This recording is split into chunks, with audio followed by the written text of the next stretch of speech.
congratulations on this wonderful series. Can you just tell us how you got involved and whether you were aware of the original film and book? Oh my God, I've been telling people there were 3 VHS videos that arrived in my home in Lagos, Nigeria when I was a kid. The first 3 were Day of the Jackal, The Godfather, and Moonraker. So I've been with this since I was like 6 years old. I watched it way too young, but loved it. So when my agent told me about it and that Nina Gold was reaching out for it, I was like, absolutely, this is something I want to be part of, definitely. And with Eddie playing it, he is born to take over from Edward Fox.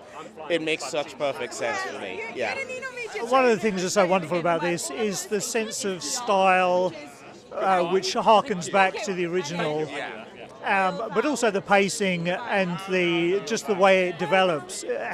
Was that evident to you from the screenplay? So evident, because the original, as you know, probably the first movie that gave us the POV of the assassin as opposed to the hero, and that metronomic, really specific step-by-step planning that we went through steadily was just so hypnotic, right? And they've managed to capture this in this also, as you've seen. Yes, there are big action showpieces and sequences, but really it's about the meticulous step-by-step of almost like all the President's Men trying to piece pieces together in that way. So I think that sort of, it harkens back to the original, but does it in a very updated way that will keep modern audiences really intrigued as well, you know? And that's one of the things I love about this story, is that you have the 2 lead characters on either side.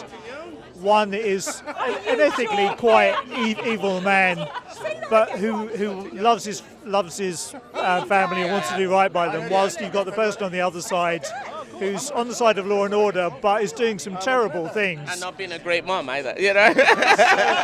So what's it like being aware of that kind of story and how that's piecing together? This was about bringing this IP into the modern day, right? And suddenly Ronan and the other writers have given us these fleshed out human beings, flawed in many ways. The idea that you can go with an assassin and try and find him trying to do right by someone else, and then have someone like Lashana, Bianca, who's struggling with being the home life and doing this is real. Does that make sense? It gives us so much more texture to what is already a great story, right? And that's what I love about modern authentic characters are like that. They're not, the press would have you believe that people are either angels or demons. Yeah. But actually people are more complicated, and this series does a great job of that. It really does point out the tugs, the back and forth of everyone. Does that make sense? And then, look, ultimately, we're not reinventing the wheel. This is an IP that has existed. So what is it that's going to make this one special is